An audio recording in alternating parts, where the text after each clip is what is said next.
South America Suriname, वहां की राजधानी है पारामारिबो। लगभग 3.5 महीने मुझे रहने का अवसर मिला। एक दिन मैं चर्चा कर रहा था और मैंने उसमें ये निवेदन किया कि सुख का मूल धर्म है। एक नवयुवक आकर के मिला और बोला, जी मैं आपका बड़ा फैन हूँ, आपके भजनों को सुनता हूँ, बहुत आनंद आता है, पर आज जो आपने चर्चा की, आज जो आपने कहा, मैं इस बात से संतुष्ट नहीं हूँ। तो मैंने कहा, देखो सारी बातों से मेरी सब संतुष्ट हो जाएंगे ये गारंटी थोड़े दे सकता हूँ मैं। सब अलग अलग तरह के श्रोता आते हैं, सभा में सारे के सारे लोग श्रोता होंगे इस बात की गारंटी नहीं है।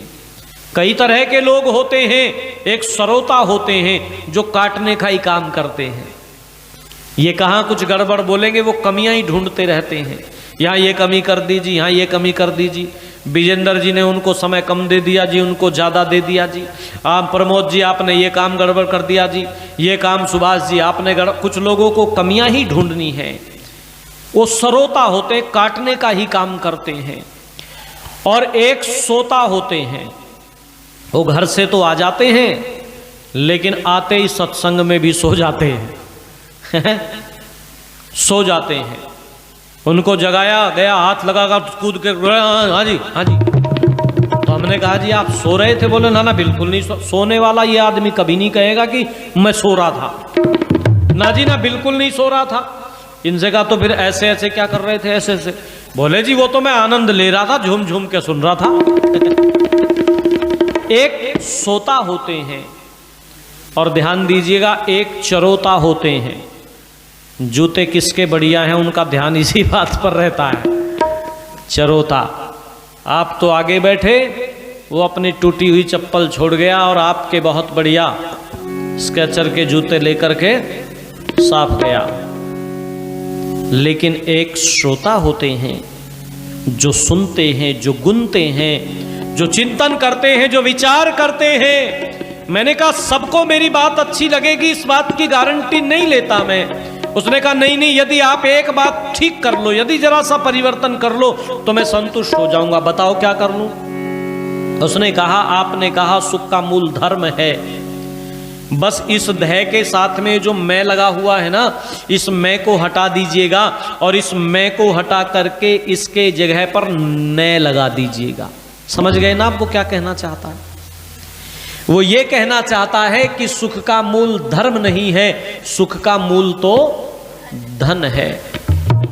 और लोगों ने मान भी यही लिया है, इसलिए लोगों ने कहना शुरू कर दिया है, बाप बड़ा ना भैया और सबसे बड़ा, जोर से बोलो, सबसे बड़ा रुपया। ये पैसे की दुनिया सबको चाहिए, पैसा रुपये की दुनिया सबको चाहिए पैसा। पैसे की दुनिया सबको चाहिए पैसा, रुपये की दुनिया सबको चाहिए पैसा। ये पैसे की दुनिया सबको चाहिए पैसा। भगवान से भी यही प्रार्थना करता है, बंगला मोटर कार दिला दे, एक नहीं 2-4 दिला दे। तेरी ऊंची शान है मौला, मेरी अर्जी मान ले मौला, मुझको बंगला गिफ्ट करा दे और मुझको भी तू, जोर से बोलो, लिफ्ट करा दे। सबको धन चाहिए, पर ध्यान दीजिएगा, यदि धन से सुख मिलता तो दुनिया के सारे धनपतियों को सुखी हो जाना चाहिए था। आज किसी धनपति का उदाहरण दूंगा मैं। बहुत सारे धनपतियों को जानता हूं मैं, ऐसे धनपतियों को, बड़े धनपतियों को जानता हूं जहां दौलत का अथाह सागर हिलोरे मारता है। लेकिन मैंने एक दिन अवनीश जी से कहा, अवनीश जी जैसा जीवन ये जी रहे हैं, ये सारी दौलत आपको देकर के मैं ये कहूं कि ये दौलत लेकर के तुमको साथ में ऐसा जीवन मिलेगा, ये सारी धन संपत्ति तुम्हें मिल जाएगी। खट हाथ जोड़ लिए, गुरुजी मैं तो जैसा हूं वैसा ही ठीक हूं। मैं निवेदन करने लगा हूं, आज के किसी धनपति का उदाहरण क्यों दूं मैं लिए चलता हूं आपको। आज से लगभग 5000 वर्ष पूर्व एक चक्रवर्ती सम्राट के पास में हस्तिनापुर के महलों में जाग रहा है। दुनिया की ऐसी कौन सी संपत्ति थी जो उसके पास में मौजूद नहीं थी? दुनिया का ऐसा कौन सा वैभव था जो मौजूद नहीं था? और ध्यान दीजिएगा, सारी दुनिया में किसकी मजाल थी? कि हस्तिनापुर राज सिंहासन की तरफ कोई जरा सी टेढ़ी निगाह भी करके देख सकता। क्यों? क्योंकि उस हस्तिनापुर राज सिंहासन की सुरक्षा करने के लिए पितामह भीष्म जैसे योद्धाओं की विशाल भुजाएं हमेशा वर्तमान रहा करती थी। लेकिन फिर भी इतने वैभवों के बीच में चक्रवर्ती सम्राट बहुत दुखी है, जिसका नाम है राजा धृतराष्ट्र। रात को नींद नहीं आती, सारी रात ऐसे ही आंखों में कट जाती है। 1 दिन 2 दिन 4 दिन 6 दिन कई रात्रियां व्यतीत हो गईं। और आप जानते हैं कि यदि व्यक्ति की नींद गायब हो जाए ना, तो सारी धन संपत्ति रखी रह जाती है, उसकी हालत कैसी होती है। नींद नहीं आती, परेशान है राजा धृतराष्ट्र। दुखी होकर के महात्मा विदुर को बुलाया और महात्मा विदुर से कहने लगे, विदुर मैं बहुत दुखी हूं, मैं बहुत परेशान हूं विदुर, मुझे रात को नींद नहीं आती। बड़े विद्वान आदमी थे महात्मा विदुर। बोले महाराज नींद नहीं आती? बोले हाँ विदुर नींद नहीं आती। तो विदुर बोले राजन गद्दा बदलवा दूं, दूसरा गद्दे की व्यवस्था करवा दूं, इसमें कुछ दिक्कत हो रही हो? धृतराष्ट्र बोले विदुर जले पर नमक ना छिड़को, तुम जानते हो यदि गद्दा बदलवाने की बात होती तो मैं गद्दा बदलवा चुका होता। विदुर मुझे बताओ, मुझे रात को नींद क्यों नहीं आती, मुझे रात को नींद क्यों नहीं आती? बहुत विद्वान आदमी थे विदुर। बोले राजन कार्य हो रहा है तो इस कार्य के पीछे कोई ना कोई कारण भी जरूर होगा, बिना कारण के कार्य नहीं हुआ करते राजन। अरे कोई कारण होगा, अरे कोई कारण होगा, एक झोली में फूल भरे हैं, एक झोली में कांटे रे, कोई कारण होगा, अरे कोई कारण होगा। तेरे बस में कुछ भी नहीं, ये तो बांटने वाला जाने रे, कोई कारण होगा, अरे कोई कारण होगा। एक झोली में फूल भरे हैं, एक झोली में कांटे रे, कोई कारण होगा, कोई कारण। धन का बिस्तर मिल जाए पर नींद को तरसे नैन, धन का बिस्तर मिल जाए पर नींद को तरसे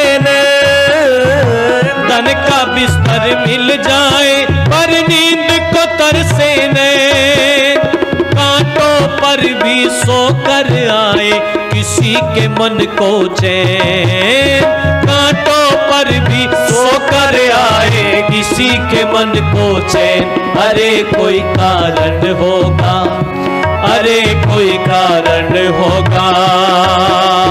तेरे बस में कुछ भी नहीं, ये तो बांटने वाला बांटे रे, कोई कारण होगा।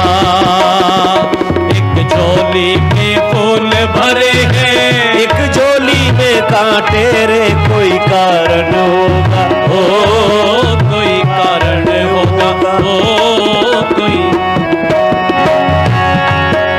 सांप भी डस ले तो मिल जाए किसी को जीवन दान, सांप भी डस ले तो मिल जाए किसी को जीवन दान, सांप भी डस ले तो मिल जाए किसी को जीवन दान। चींटी से भी मिट सकता है किसी का नाम निशान, चींटी से भी मिट सकता है किसी का नाम निशान। अरे कोई कारण होगा, अरे कोई कारण होगा। तेरे बस में कुछ भी नहीं, ये तो बांटने वाला जाने रे, कोई कारण होगा। एक झोली में फूल भरे हैं, झोली में कांटे रे, कोई कारण होगा, कोई कारण होगा। सागर से भी बुझ नहीं सकती कभी किसी की प्यास, सागर से भी बुझ नहीं सकती कभी किसी की प्यास, सागर से भी बुझ नहीं सकती कभी किसी की प्यास, कभी एक ही बूंद से मिट जाती है मन की आस, कभी एक ही बूंद से मिट जाती है मन की आस। अरे कोई कारण होगा, अरे कोई कारण होगा, तेरे बस में कुछ भी नहीं, ये तो बांटने वाला जाने रे। कोई कारण होगा, कोई कारण होगा, एक झोली में फूल भरे हैं, एक झोली में कांटे रे। कोई कारण होगा, अरे कोई कारण होगा, अरे कोई कारण होगा, अरे कोई कारण होगा, अरे कोई कारण होगा, अरे कोई कारण होगा, अरे कोई कारण होगा।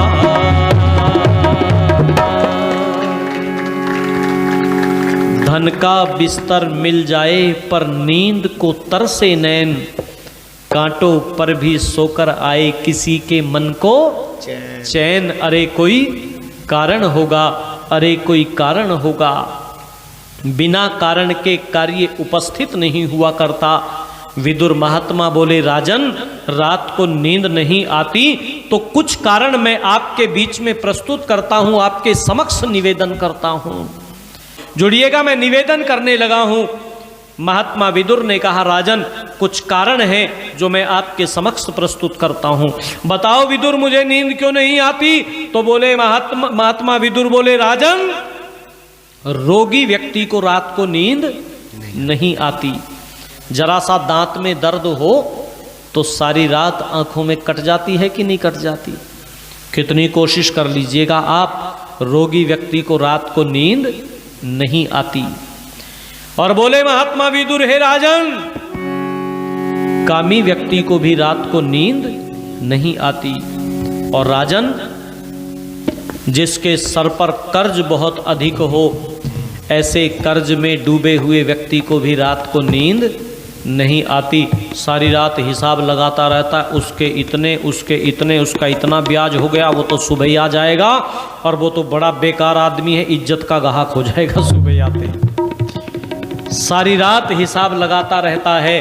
कर्ज में डूबे हुए व्यक्ति को भी रात को नींद नहीं आती। और ध्यान दीजिएगा, जिसका शत्रु बहुत बलवान हो, किसी बलवान व्यक्ति से शत्रुता हो गई हो, ऐसे व्यक्ति को भी रात को नींद नहीं आती। उत्तर प्रदेश में चुनाव चल रहा है, वहां पर जाकर के देख लीजिएगा, रात रात भर नहीं सो रहे हैं प्रत्याशी जी। रात में ही बता दो, कोई बोले उस गांव में बोला, बस चल गाड़ी निकाल, बोले जी थके हुए, अरे बोले थका हुआ नहीं, नींद आवे भी किसी को, तू गाड़ी निकाल चल।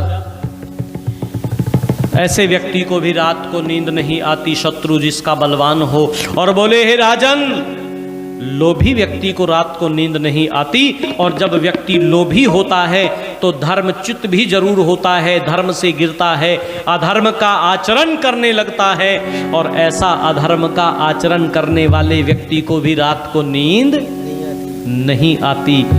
ऐसे व्यक्ति को भी रात को नींद नहीं आती। बस यही थी दिक्कत। राजा धृतराष्ट्र के मन में एक लोभ था। ये पांडव जबरदस्ती दुर्योधन की राह में रोढ़ा बने हुए हैं। कितना अच्छा हो ये सारे का सारा राज्य इसे ही मिल जाए, इन्हें तो वन में रहने की आदत है, ये वन में ही रह ले। और देखो, ये लोभ पहली बार नहीं आया था धृतराष्ट्र के मन में। कभी आप महाभारत के उन पन्नों को भी पढ़िएगा जिस समय पर राजा पांडु बना दिए गए, धृतराष्ट्र को राज नहीं मिला। यद्यपि धृतराष्ट्र बड़े थे लेकिन आंखें नहीं थी, तो राजा पांडु बना दिए गए और पांडु बीमार हो गए, जंगल चले गए। और उनके जाने के बाद राजा धृतराष्ट्र बन गए। एक दिन जंगल से खबर आई कि भैया पांडु की बीमारी कुछ कुछ ठीक होने लगी है। उस रात्रि में भी धृतराष्ट्र राजा को नींद नहीं आई, जाग रहे हैं। और जो मुकुट था उस मुकुट को सहला रहे थे। उस मुकुट के सहलाने से खरखराहट की आवाज हो रही थी। गांधारी की आंखें खुल गईं और गांधारी ने पूछा, ये आवाज कहां से हो रही है, कौन है इस आवाज को कर रहा है? तो राजा धृतराष्ट्र ने कहा, देवी कोई नहीं, मैं जाग रहा हूँ, मैं अपने मुकुट को सहला रहा हूँ, इसके सहलाने से, इसके ऊपर हाथ घुमाने से ये खरखराहट की आवाज़ आ रही है देवी। देवी गांधारी ने कहा, महाराज मुकुट कहाँ जा रहा है? आप रोज ही तो इस मुकुट को धारण करके राजसभा में जाते हैं। नहीं नहीं गांधारी, ऐसा लगता है कि ये मुकुट मेरे हाथ से खिसक जाएगा, सरक जाएगा, छिनता हुआ सा मुझे दिखाई देता है। क्यों? तुम नहीं जानती, आज जंगल से खबर आई थी कि भैया पांडु की बीमारी कुछ कुछ ठीक होने लगी है। हे महारानी गांधारी, भैया पांडु ठीक होकर के वापस हस्तिनापुर आ जाएगा तो ये ताज मेरे हाथों से छिन जाएगा। यह ताज मेरे सर को बड़ा सुहाने लगा है। मैं ये चाहता हूँ कि अब हमेशा हमेशा के लिए ये ताज मेरे सर पर विराजमान रहे। ध्यान दीजिएगा, इनडायरेक्टली, प्रकारांतर से धृतराष्ट्र राजा ये कह गए हैं, क्या ही अच्छा हो पांडु ठीक होकर के आए ही ना। ध्यान देना, ऋषि दयानंद जी महाराज ने एक बात लिखी कि इस देश के लोगों का महाभारत के 1000 वर्ष पहले से पतन होना शुरू हो गया था। क्यों? क्योंकि वेद के विपरीत चलना शुरू कर दिया था। वेद ने आज्ञा दी, मां भ्राता भ्रातरम दीक्षान मां स्वसार मुत स्वसार। भाई भाई आपस में द्वेष न करें, मिलकर के रहना। जब भाई भाई आपस में द्वेष नहीं करते थे, वेद की आज्ञा को सिरोधार्य करते थे, तो भाई भाई के लिए कहता था, माँ 14 वर्ष नहीं, सारी उम्र यदि वन में रहना पड़े तो सारी उम्र वन में रहने के लिए तैयार है राम। मेरा भैया भरत राजा बनेगा, इससे बढ़कर के खुशी की बात राम के लिए और कोई नहीं हो सकती। भाई के लिए भाई मरता था। श्री राम को जब 14 वर्ष का वनवास हो गया और वो पूरा करके आए, जब वन गए थे, पूरा प्रसंग नहीं सुनाऊंगा, ये तो कभी जो है ना, प्रमोद जी कहाँ बैठे हुए हैं, कभी श्री राम कथा का आयोजन करना यहाँ पर, तो फिर विस्तार से बैठ करके चर्चा करेंगे किन किन पड़ावों से जीवन गुजरता है। मैं निवेदन करूं, श्री राम जिस दिन वन गए, हाँ, जिस दिन वन गए उस दिन श्री राम की आंखों में एक भी आंसू नहीं था, चेहरे पर सिकन नहीं थी, जरा सी भी सिकन नहीं थी, प्रसन्नता के भाव थे। परंतु जब 14 वर्ष का वनवास पूरा हो गया लोगों, और श्री राम वापस अयोध्या लौट करके आए हैं, खुशी भरत को अपार है, मेरे भैया श्री राम आ गए हैं। खुशी से फूला नहीं समा रहा है भरत, लेकिन आज श्री राम की आंखों में आंसू हैं, आज श्री राम रो रहे हैं। और जब भरत ने भैया के श्री चरणों में अपना शीश नवाया, तो मैथिली शरण गुप्त ने लिखा, श्री राम के मुख से कहलवाया उन्होंने कि उठ भाई तुल सका ना तुझसे राम खड़ा है,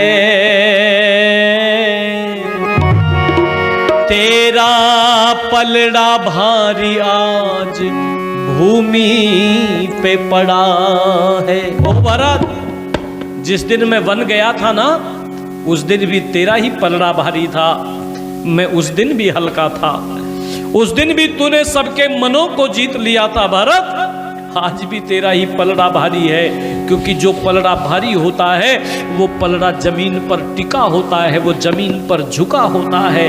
मेरा पलड़ा तो उस दिन भी हल्का था भरत, और मेरा पलड़ा आज भी हल्का है। यूं बोले, उठ भाई तुल सका ना तुझसे राम खड़ा है, तेरा पलड़ा भारी आज भूमि पे पड़ा है। मैं वन जा कर हंसा और घर आकर रोया, सब तो रोते खो के भरत, मैं पाकर रोया। सब तो रोते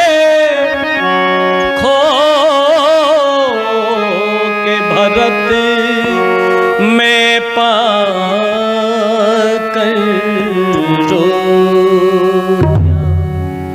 वेद की आज्ञा को सिरोधार्य किया तो सर्वस्व समर्पण कर रहे हैं श्री राम। क्या ही अच्छा होता इस अयोध्या का राजा मेरा भैया भरत ही बना रहता। लोगों, माताओं, बहनों, धर्म प्रेमी बंधुओं, जब व्यक्ति धर्म का आचरण करता है तो चादर तान करके सोता है और दुनिया में उसका यश चहुदिशी फैलता है। मैं जब भी इस गांव में आता हूं मुझे याद आती है नंबरदार श्री बलवीर जी की। कितना समर्पण था उनके जीवन में। जब पहली बार आया था तो उन्हीं के निवास पर मैं रुका। देर तक चर्चा करते थे और बस मन में एक ही बात रहती थी कि ये वेद की विचारधारा ये रुकनी नहीं चाहिए। श्री जोगीराम जी था ना उनका नाम, जिन्होंने संस्थापक इसके सदस्य थे, श्री जोगीराम आर्य जी, उनको याद करते थे। वो कितने समझदार, कितने दूरदर्शी लोग थे जिन्होंने इस आर्य समाज की स्थापना की। मैं तो कोटिशः धन्यवाद आप सब लोगों को देता हूं, धन्यवाद प्रेषित करता हूं उन माता जी को। आपके गांव की बेटी हैं वो, तो बुआई हुई हमारी तो वो है ना जी, क्या नाम है उनका माता जी का? विमला देवी जी। मुझे बता रहे थे प्रतिवर्ष आती हैं और ये लोग मना करते हैं नाना बस रहने दो। ये ऐसे आदमी मैंने पहली बार देखे। हाँ, दान मांगने आदमी जाता है तो वो कहता है जी ज्यादा से ज्यादा जितना दे सको। यहाँ के आदमी मैंने प्रमोद जी को कहते बोले जी ना कोई बात नहीं, कम से कम जो दे सको। पर ध्यान दीजिएगा, दान पात्र को दिया जाता है, कुपात्र को दिया हुआ दान तो दाता को भी खराब करता है। आप सब लोग पात्र हैं इसके, इसलिए आपको ये दान मिलता है। वो प्रतिवर्ष आकर के यहाँ पर दान करके जाती हैं। मैं निवेदन करने लगा हूँ, जो धर्म की राह पर चलते हैं, जो वेद की आज्ञाओं को सिरोधार्य करते हैं, वो स्तुत्य होते हैं। वो जीवन में ये लोक और परलोक दोनों को सुधार करके जाते हैं। आपने सुना होगा ना, सुनी होंगी वो पंक्तियां कि जब हम आए जगत में जग हंसा हमरो, ऐसी करनी कर चलो हम हंसे जग रो। जिंदगी से बहुत प्यार हमने किया, मौत से भी मोहब्बत निभाएंगे हम। जिंदगी से बहुत प्यार हमने किया, मौत से भी मोहब्बत निभाएंगे हम। रोते रोते जमाने में आए मगर, हंसते हंसते जमाने से जाएंगे हम। रोते रोते जमाने में आए मगर, हंसते हंसते जमाने से जाएंगे हम। जिंदगी का सफर है ये कैसा सफर, कोई समझा नहीं, कोई जाना नहीं। जिंदगी का सफर है ये कैसा सफर, कोई समझा नहीं, कोई जाना नहीं। धर्म के जो बाग लगाते हैं वो इस दुनिया में रोते हुए आते तो जरूर हैं, पर रोते हुए जाते नहीं हैं। वो हंसते हुए जाते हैं, वो दुनिया में एक राह प्रशस्त करके जाते हैं। धर्म उनको जिंदा रखता है। जब तक ये आर्य समाज रहेगी तब तक नंबरदार जी का, जोगीराम जी का और जो लोग इससे जुड़े रहे उनका नाम लिया जाता रहेगा। महाभारतकार ने लिखा, धर्मेव हतो हन्ति धर्मो रक्षति रक्षितः तस्मात् धर्मो न हन्तव्यो मानो धर्मो हतो वधेत। जो धर्म की रक्षा करता है धर्म उसकी रक्षा करता है। और याद रखना, जो धर्म को मार डालता है मरा हुआ धर्म उसे मार डालता है।